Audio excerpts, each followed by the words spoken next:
Karma Yoga. Karma Yoga is the practice of action with non-identifying. This description must be clear and not be changed into the practice of action without identifying.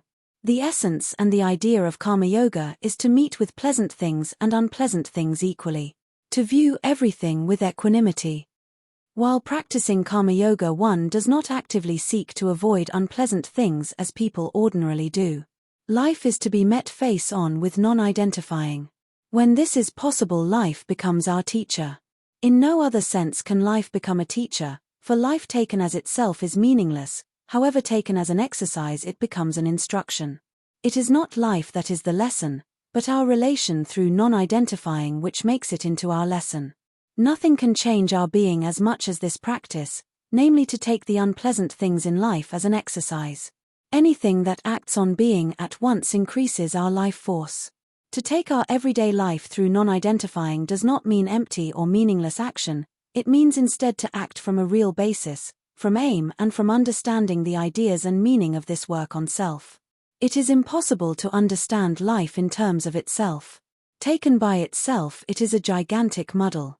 Something must be retrofitted over life, a system of ideas such as the work, to make it have any meaning. Therefore Karma Yoga offers this meaning to our lives.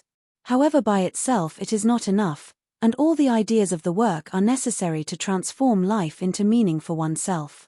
So how then can a person find their own meaning? Everyone is born into the world with one lesson to learn from the work standpoint, one task to perform with regard to themselves, and unless they begin to see it, their life remains really meaningless. We have to remember something we have all forgotten. That life is very short and we lose ourselves too early in life. So do not drift laterally. Take hold of yourself and ask, what am I doing? Where am I going? Think about what you must do before it is too late. Think and reflect upon what is important for you to work on. Everyone has to distinguish for themselves what has to be worked upon, their reason for living this life. People are born onto this planet, materially incarnated with an inner task, and life is so arranged for them that they cannot find themselves, and their meaning through life alone, but only through seeing what this inner task might be. The work says that everyone is born into, and is in exactly the right circumstances with regard to this task, and that if a person meets this work, their conditions are just what is best for the purpose of working on themselves. Naturally, everyone thinks that if only they were in different circumstances, then everything would be easier, but this is not the case. Birth is from destiny, not accident, and all fate, the outcome of choice, has to do with oneself and our possible evolution. We have to work against the circumstances that we find ourselves in.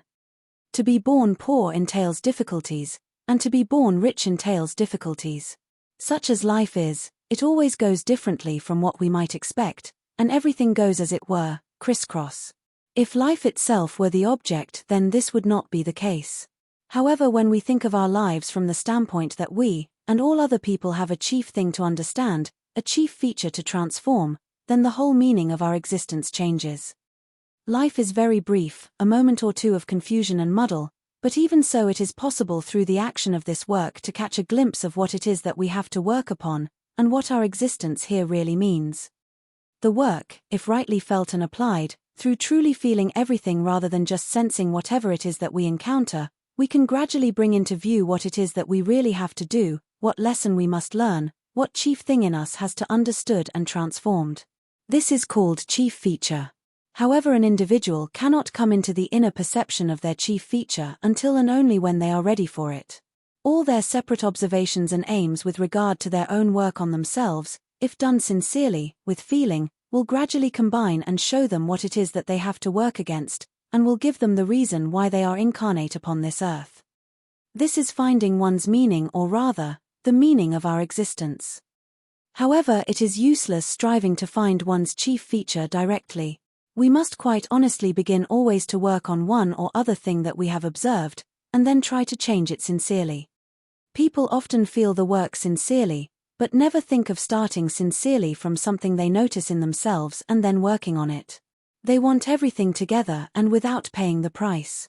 Nothing in life is free, and for everything, for magic to happen, or transformation to take place, there must always be balance. Nothing is ever for nothing. If we feel emotional about getting to know our chief feature, and really want to know about it, then we may catch glimpses of it. But we have to feel this, and not just think it. Sometimes we can see chief feature in other people, so need to ask ourselves, what is it in this person that would make them different if it were changed? Sometimes it is possible to see this in someone else. And if we could but see how wrong we have been in our own lives, how we have always reacted in the same way to certain circumstances, using the same playbook over and over again. If we could suddenly catch a glimpse of this, then we could have an aim which will inevitably lead us to chief feature, where we will find that it is something that we have always known about and suspected, but have never quite recognized as that very thing. We know these things all along, but try to shield ourselves from them and do instead something else, something easier, requiring minimal effort on our part.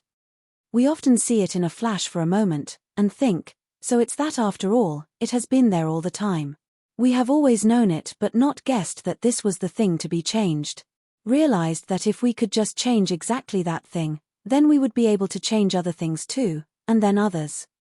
After that first glimpse we might not see it again for some time, but then we will see it again, and again, if only we don't ignore or suppress it with buffers. It is the axle around which our personality turns, and it is the wrong axle, so unless we build up something behind our personality, as the foundation for it to rest upon, then we cannot find ourselves. If we can just get a trace of real I to bear upon chief feature, then we will see what makes our life so wrong. And if we feel that the discovery of this is the real meaning of life for us, an epiphany or a come-to-Jesus moment, then life can never become meaningless. It is difficult for people, especially people who are crystallized in their sense of right and wrong, to understand that there is no absolute right and wrong, but that right and wrong are relative. People are offended when told this, particularly people who are vain enough to think that they are right. Right and wrong depend upon a third factor.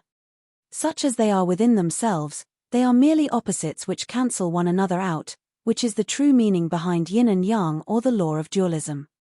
The third factor is aim. If our aim is to go to Edinburgh, then it is right to go north and wrong to go south. But if our aim is to go to Brighton, then it is right to go south and wrong to go north. However, people like to be told that it is always right to do this or that, to go north always, and for everyone wrong to go south. Many inflexible ideas of this kind dominate people's minds and render their development sterile. The general formulation of right and wrong in this work is that everything that awakens us is right. But this methodology requires a great deal of understanding in order to fully grasp it. The trouble is that people keep on thinking or mentalizing on self-remembering, but do not do it. It is necessary to stop the chain of automatic associations every day. To stop behaving like automatons, wheeling out the same sideshow, giving the same performance day after day. This can be done through inner stop, by stopping everything, all thoughts, all business and doing, just sit, grow silent and observe, do nothing, just watch dispassionately and learn. This is the beginning of self-remembering and meditation, or more correctly, reflection. Watch, but don't touch, don't get drawn in and don't get pulled down the rabbit hole. People, however, keep thinking of remembering themselves, theorizing about it, but never do. To remember oneself we must stop everything, and lift ourselves into total silence, a total loss of all ordinary sense of oneself. This is sitting in the mouth of the dragon and takes a little time, but most cannot spare even 1 minute to do this because they are slaves to their machine. They are bound or glued to the ceaseless and useless flow of mechanical thoughts, negative emotions, personal accounts, etc.